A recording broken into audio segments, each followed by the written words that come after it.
This program is brought to you with limited commercial interruptions by Fasig-Tipton.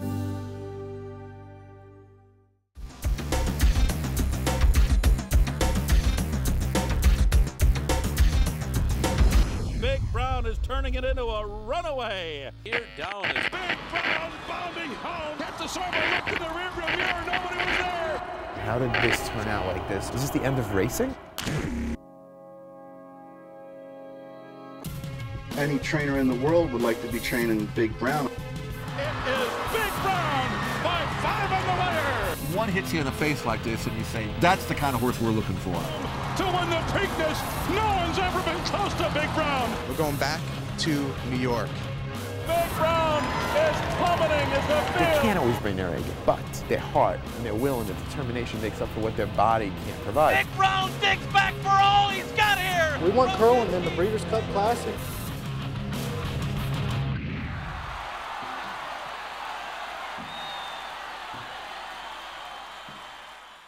Secretariat and Onion. Onion has the lead by a head. Secretariat on the inside past the 16th ball. It's Onion in front by a head.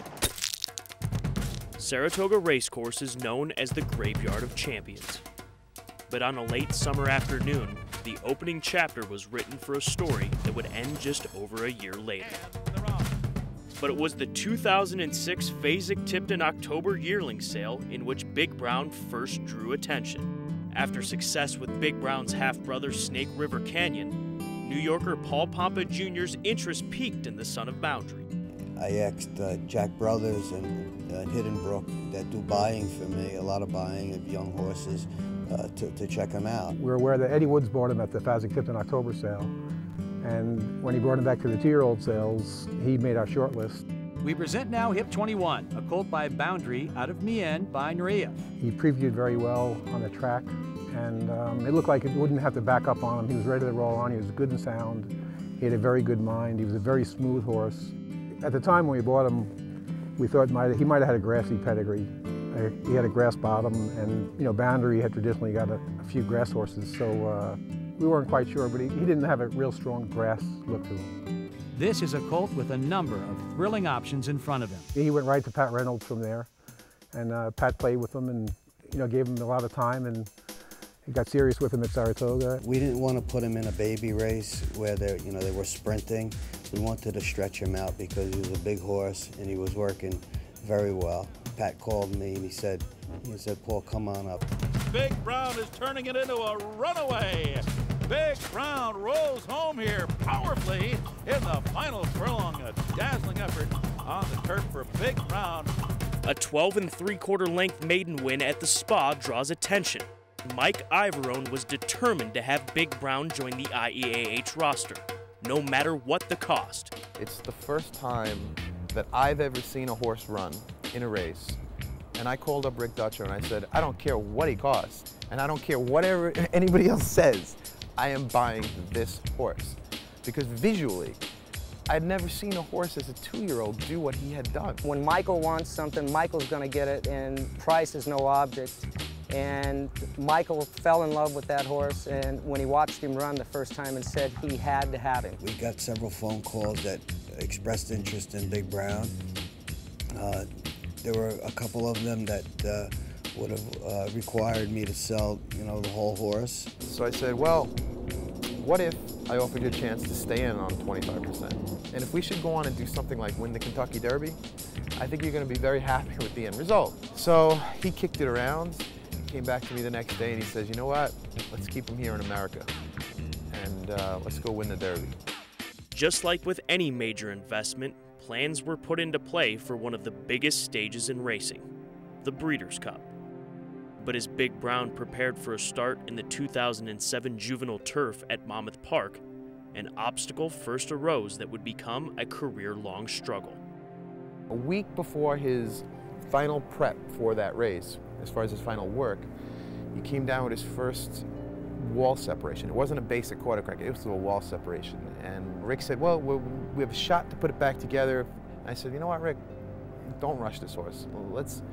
Let's see what we can do as a 3-year-old. And I said, I just have this feeling that this horse is going to run on the dirt. And he turns to me, he says, babe, he goes, now you're thinking. He goes, I'm going to make you owners of the year next year if we take our time. Patience is the hardest part of this game, but if you don't have it, you're lost. 7 months of patience allowed Ivorone and Dutrow to game plan with their highly touted sophomore. It was known that Big Brown could handle the turf, but dirt is the battleground on the first Saturday in May, and that was to come. But for now, Big Brown's second career start would be a turf allowance race at Gulfstream Park. Early in January, Michael Ivorone told me, he says, wait till Big Brown runs. And I said, who is Big Brown? He just kept talking about Big Brown, and he says, I don't know if he's our Derby horse. He said, it's a little late to be starting. He's only ran one time. It was on the turf, but he's working unbelievable right now. But once again, things did not go as planned when it rained the night before and the race came off the turf. We were watching the race, and there was, a very small crowd there.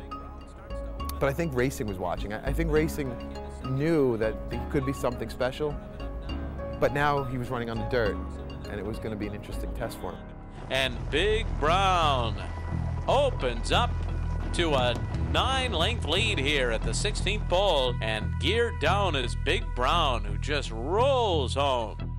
One hits you in the face like this, and you say, now, that's the kind of horse we're looking for. That's the kind of horse that's going to, going to make people sit up and say, when's he running? I got to be there to watch him. Yeah. A lot of people thought he was crazy, but he knew what he was talking about. That one day off the turf gave them an opportunity to see how he could do on the dirt. Otherwise, we may never have known that he was that good of a dirt horse. We went out to dinner that night, and I said to Rick, I said, well, the bluegrass is going to be beautiful. I said, it's going to give us 5 weeks. He says, babe, we're not running the bluegrass. I said, what are you talking about? He says, I think we should run a Gulfstream. Big Brown drew post 12 in the Florida Derby, a position in the starting gate no horse had won from going 1 1/8 miles at Gulfstream Park. Yet just another obstacle to overcome. They're in front by 4 lengths at the 8th pole, and they're widening here from Smooth Air, who's been left behind, and Big Brown has done it! Big Brown, undefeated, on his way to Louisville as he wins the Florida Derby! We just knew that as long as we kept our horse sound, somebody was going to have to run the race of their life ×2 to beat this horse from any post position with any trip. It is Big Brown by 5 on the wire. This program is brought to you with limited commercial interruptions by Fasig-Tipton. Big Brown rolls home here powerfully. Here down, and Big Brown has done it on his way to Louisville as he wins the Florida Derby. Post-picking time for the Kentucky Derby. You know the sound as Derby fever has hit Louisville. If the Big Brown connections are right, maybe this is coronation more than competition before it's all over, huh? Well, you heard what Rick said. Post position wouldn't make any difference to Big Brown. We'll see. I thought because he had shown so much tactical speed in Florida when he went from the outside post at Gulfstream, that the outside post in Kentucky was not going to be a factor. In fact, they chose the outside post, the connection, so they didn't think it was going to be a problem. We were all very confident, I'd say, that the post position was not going to be a reason that Big Brown got beat in the Derby if he got beat. No 3-year-olds ever won the Kentucky Derby coming out of 20, yet I'm sure that's shaking your confidence now in this colt, huh? Well, I'm figuring that we're happy enough with our draw. We have a pretty quick horse out of the gate. He should just pop right out there, keep it, get good position and kind of keep it. We're all right. 20 horses, 3 career races, breaking from the outside post. I just think that's too much to ask. I think that Big Brown's the best horse in the race, but I think he's going to have to be much the best in the race. He is much the best. And they're off in the Kentucky Derby. He's catapulting past horses one by one now. He was 5th just a moment ago, and it is Big Brown who rolls open now to a 3-length lead. And it's going to be Big Brown bounding home to a convincing win in the Run for the Roses. It is Big Brown by 5 on the wire. We were dreaming of this happening. Just an uneventful cruise down the front side the first time, and that's what I got. No no distractions, no alterations in course, just slide over. It was a blur. I mean, you win the race, you go to the winner's circle, you get thrust into the press conference, you go to the champagne toast, and before you know it, it was 9 o'clock at night, and I went in the bathroom, and it was silent. I looked up in the mirror, and I said, holy, what just happened? Hey, oh my God, it was just a feeling that you only get when something like that happens. I mean, all of our people, everybody was just excited as we could be. Found your mother in this crowd, boy. Congratulations.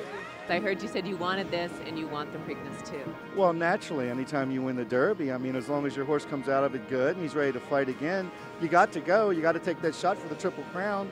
There's only been so many horses do it, and right now we're live. The Preakness is, to me, one of the most difficult legs of the Triple Crown to get by because you've only got 2 weeks in between. Rick Dutrow likes to train his horses for about a month in between races, so they can tell him where they're at physically, how much the last race took out of him, and Rick even said, this is uncharted territory for me. I don't know where I stand with this horse. I don't like 2 weeks. I like running him back in 3, 4, 5 days or 30, 40 days. I don't like 2 weeks.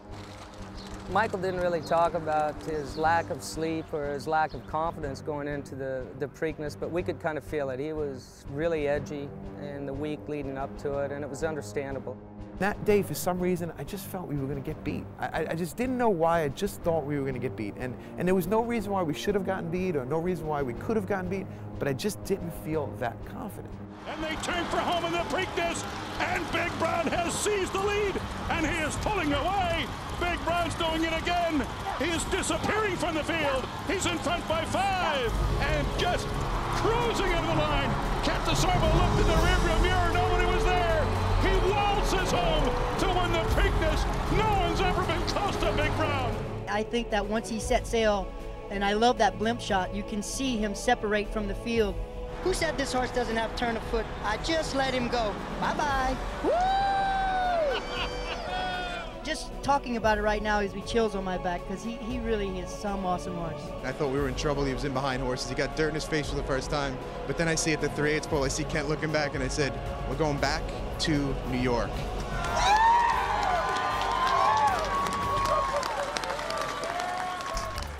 In the 3 short weeks leading up to the Belmont Stakes, Big Brown was again plagued by foot issues.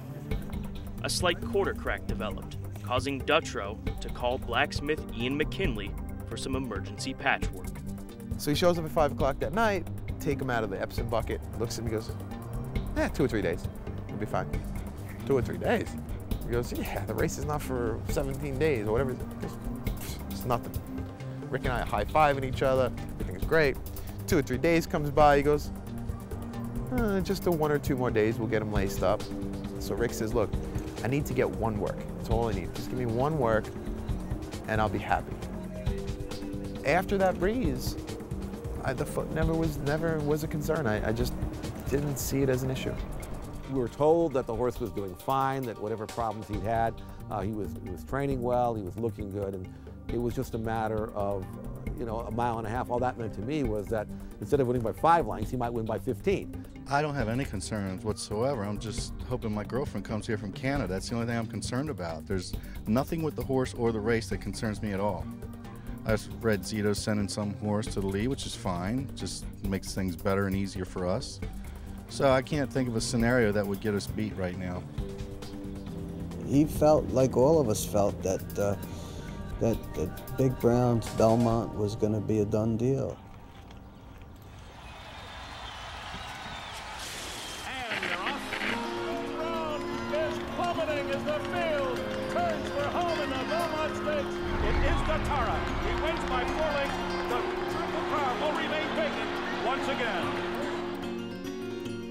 I never did see him gallop past me. I saw him taken up. I was crying, my wife was crying, my kids were crying. And all I kept saying is, how did this happen? How did this turn out like this? How did my horse, did he break a leg? I mean, this is Barbara all over again? Is this the end of racing? I mean, in my eyes, this could have been the end of racing. So I sprinted through the tunnel on the backside, and the first person I ran into was Bobby Frankel, and I knew we were in his barn. Rick was already with the horse, in the spit box, and I said, Bobby, how bad is it? And he says, how bad is what? I said, well, how bad is the horse? You know, what happened? He says, what happened? Nothing. The horse is fine. He says, I think it's the jockey. He says, horse is fine. I've never seen a jockey pull up a sound horse before. Once Kent knew that his race was over with, the best thing you can do as a jockey in care for the horse and the owner's interests is look after that horse and make sure that they've got a horse that's going to get back to the barn healthy. You don't know at the time what's wrong with him. You just know it's not even close to the same horse that you're used to riding. The perfect racing scenario for me was to get outside and engage Datara at my convenience, not have them think that I'm the 3 to 5 and have them engage me at the 7/8 and then, you know, end up another Smarty Jones. So I thought the race, when I got outside going into the first turn, I said, "That's it. The race is over. I got it." And unfortunately, there's no pop tires. He's just out of gas. What is your emotion now is the question. I think I'm numb, really, a little lost, just feeling no emotion whatsoever, blank. I made peace with the Belmont Stakes that night. When I got back to that barn and I saw him, and he was fine. He was getting his bath, put my arms around him, and he just put his head on my shoulder, and I was bawling. I mean, sunglasses on. I was bawling, and I'm telling you, the horse was talking to me.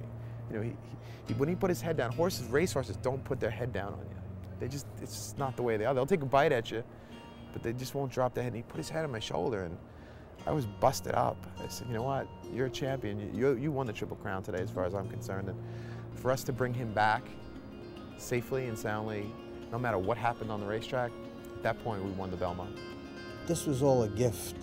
I mean, we've been on a tremendous ride, and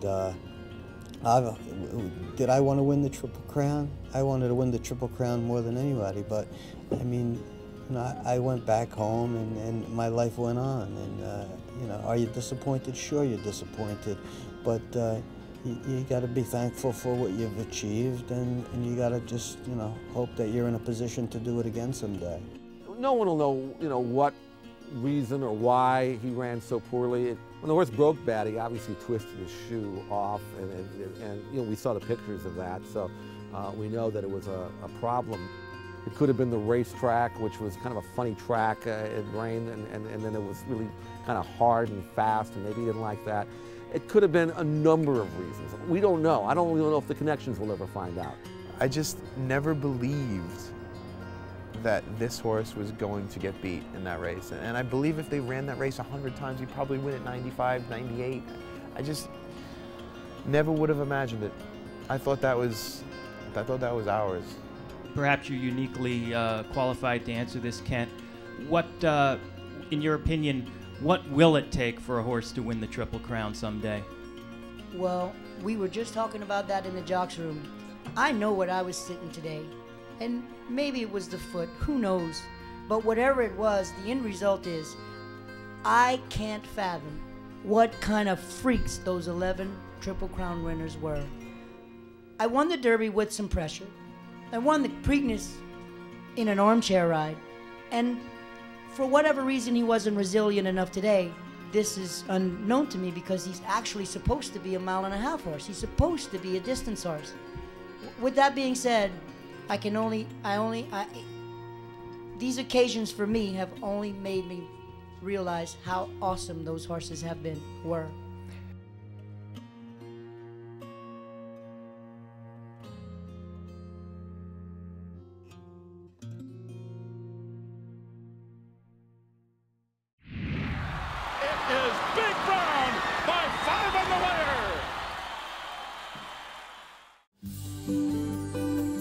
This program is brought to you with limited commercial interruptions by Fasig-Tipton. He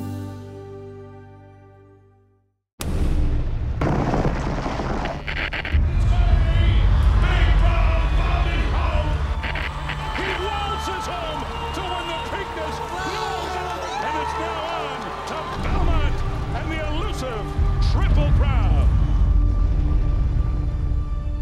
I just never believed that this horse was going to get beat. How did this happen? How did this turn out like this? Is this the end of racing? I mean, in my eyes, this could have been the end of racing. They're off in the Haskell, and Big Brown broke like a rocket. Big Brown under a full-out drive at the top of the stretch. Coleman is third, and they're into the stretch, and Coldplay is trying to pull up the upset. Big Brown is bearing down on the outside. Coldplay in front. Big Brown down the center of the track, coming with every stride, and coming to win the Haskell. Big Brown is back. I think right now, obviously, Rick needs to evaluate and see what this race took out of him, and then we'll plan a sensible campaign. But obviously, the race that we all want to win is the Breeders' Cup, and Rick will work back from there and make a decision on his next spot. So the ultimate goal is the Breeders' Cup? That's absolutely the ultimate goal. Okay.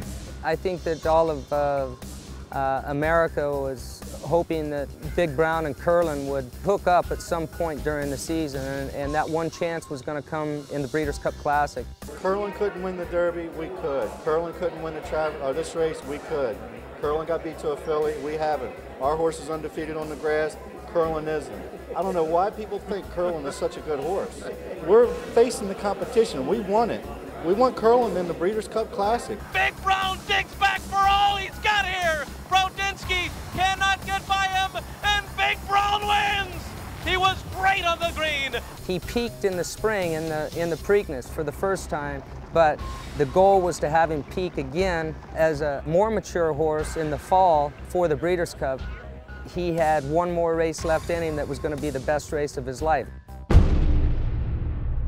With only 10 days to go before his long-anticipated day, Big Brown was finally overcome by his career-long nemesis. While training alongside stablemate Kip DeVille on the turf, Big Brown sustained a severe and career-ending hoof injury.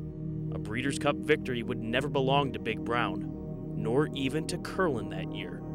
But it's going to be Raven's Pass to win it. Raven's Pass and Frankie Dettori have won the Classic. Shortly after his injury, Big Brown was whisked away to a new career at stud, standing at the prestigious Three Chimneys Farm. Well, without trying to sound like a salesman, I think he's magnificent. He's one of the nicest horses we've ever had in the barn. And I think that when people come see him, they're going to realize what a magnificent specimen he is. None of us know which ones of these are going to make stallions. And so you have to take the opportunity to improve your odds by taking the best of each generation that you can get. You know, this horse was brilliant in the Florida Derby, he was brilliant in the Kentucky Derby, he was incredible in the Preakness. So I don't know that there's a better candidate out there retiring to stud this year from this crop. Right now, Big Brown's schedule is just going out in the pen a couple hours twice a day. Pretty soon we'll be able to get him out in the pen all day. And then hopefully in the next month or so we can have him in a paddock once his feet are pretty much stable.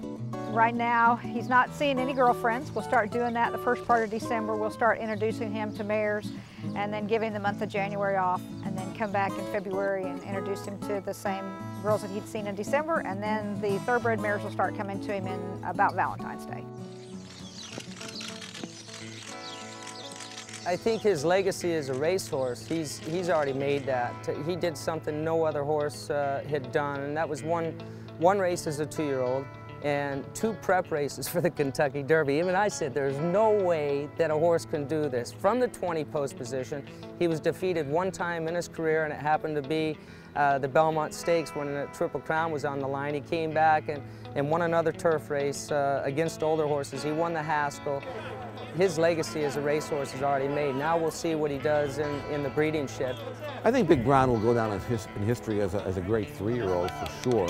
Had he won the Classic and beaten Raven's Pass and Henry the Navigator and Duke of Marmalade and of course Curlin, then yes, he could have done for his career what a Classic win did for AP Indy. A horse who had to overcome a tremendous amount of physical ailments to do what he did, I look at him as being great to be able to do that. Unfortunately, you know, his Belmont is going to live with him. I just never feel that we, at any point in his career, got down to see the best of the best. You know, he was doing things out there because he just could. And what you saw was maybe a horse that wasn't on the top of his game, but now understood that my heart can make up for what my body can. It's that element that makes great racehorses, because they can't always bring their A game, but their heart and their will and their determination makes up for what their body can't provide. Big Brown digs back for all he's got here. He showed you that there is no way that I am going to come back and drop my head on Mike Ivarone's shoulder again. I will not do that. I'm going to come back, and I'm going to come back with roses, and I'm going to come back and smile in the winner's circle.